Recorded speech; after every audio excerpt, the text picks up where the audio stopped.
বাংলার অধিকার যাত্রা, জনগণের গর্জন, বাংলার বিরোধীদের বিসর্জন, তৃণমূল কংগ্রেস করবে অধিকার অর্জন।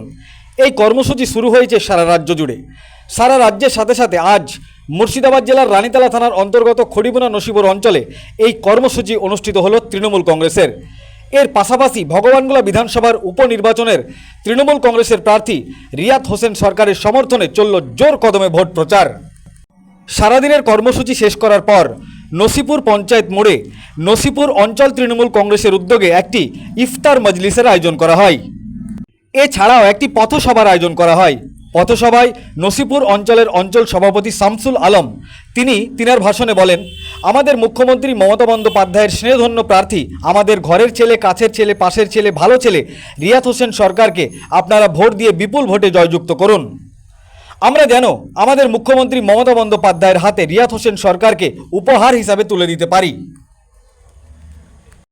আজকের এই সারাদিনের কর্মসূচিতে উপস্থিত ছিলেন ভগবানগোলা উপনির্বাচনের তৃণমূল কংগ্রেসের প্রার্থী রিয়াত হোসেন সরকার, ভগবানগোলা 2 নম্বর ব্লক তৃণমূল কংগ্রেস কমিটির সভাপতি জনাব আব্দুর রৌফ, 1 নম্বর ব্লকের প্রাক্তন সভাপতি আহসানুর রহমান, কুঠিরামপুর অঞ্চলের অঞ্চল সভাপতি মুস্তফা শেখ, ভগবানগোলা 2 নম্বর ব্লকের পঞ্চায়েত সমিতির সহকারী সভাপতি মিজানুর রহমান ডাবলু, কর্মাধ্যক্ষ মার্জিনা বিবি রেজাউল হক, অঞ্চল সভাপতি বেল্লাল শেখ, নসিপুর অঞ্চলের অঞ্চল সভাপতি শামসুল আলম।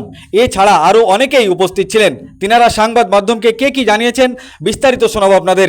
এই ভিডিওটি যারা দেখছেন চ্যানেলটি লাইক করবেন, শেয়ার করবেন আর সাবস্ক্রাইব করবেন। আই লাভ মাই ইন্ডিয়া, মেরা ভারত মহান। আমাদের মূলত কর্মসূচি এটা পূর্বের পরিকল্পিত আইপ্যাকের মাধ্যমে আমাদের বাংলার অধিকার যাত্রা, সেটা পূর্বের পরিকল্পিত 5 তারিখ আজকে ছিল আমাদের। তার সঙ্গে সঙ্গে আমাদের ভগবানগোলা বিধানসভার উপনির্বাচনের পদপ্রার্থী রিয়াত হোসেনকে সঙ্গে করে আমরা বাংলার অধিকার যাত্রা শেষ করার পরে আমরা জনসংযোগ আমাদের প্রার্থীকে নিয়ে আমরা গোটা আমাদের নসিপুর অঞ্চলে আমরা করলাম। কেমন সাড়া পাচ্ছেন আপনারা? ব্যাপক সাড়া, আপনি তো নসিপুর অঞ্চলে ব্যাপক সাড়া মানুষের। আপনি তো এই অঞ্চলের সভাপতি, এই অঞ্চলের সাংগঠনিক দিক কেমন? এই অঞ্চলের সাংগঠনিক দিক থেকে খুব মজবুত। বিগত পঞ্চায়েতে আমরা 13 মধ্যে 12 পেয়েছিলাম। তার আগের বার আমরা 10-এ 10 পেয়েছিলাম। 2টো টার্ম আমরা এক কথায় বলা যায় বিরোধী শূন্য এই পঞ্চায়েতে। তাহলে কি বার্তা দেবেন জনগণকে?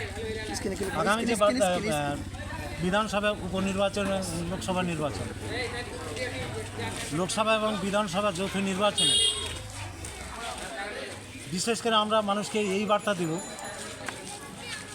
যে বাংলার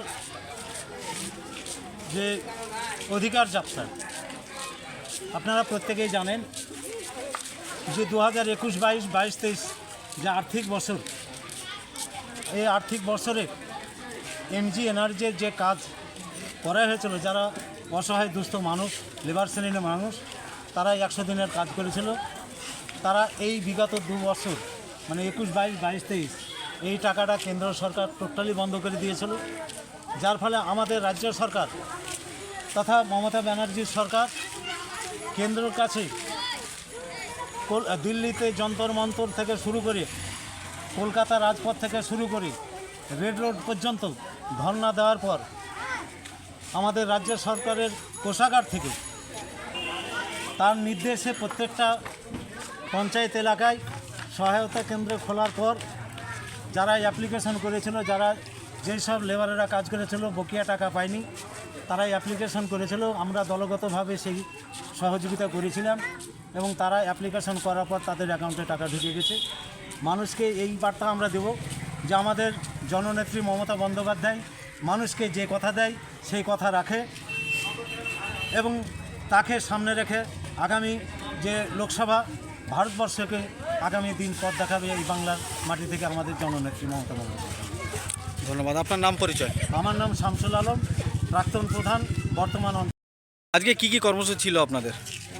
আজকে বাংলার অধিকার যাত্রা নসিপুর অঞ্চলে বাংলা 2 নম্বর ব্লকে নসিপুর হাই স্কুলের পার্টি অফিসের পতাকা উত্তোলনের মাধ্যমে আজকে আমাদের প্রত্যেকটা বুথে বুথে আমাদের জনসংযোগ করেছেন আমাদের বিধানসভা প্রার্থী রিয়াত হোসেন সরকার। মানুষ প্রচণ্ড সাড়া দিয়েছে রিয়াত হোসেনের পক্ষে, তৃণমূল কংগ্রেসের পক্ষে। এবং আমাদের লোকসভা প্রার্থী আবুদারের পক্ষে আমাদের যে প্রচুর জনসমর্থন, মানুষ চাইছে কিছুদিনের অপেক্ষা, সময়ের অপেক্ষা দুজন প্রার্থী আমাদের জয়ী হবে। আপনার নাম পরিচয়? মিজানুল হক, সহকারী সভাপতি, বাংলা 250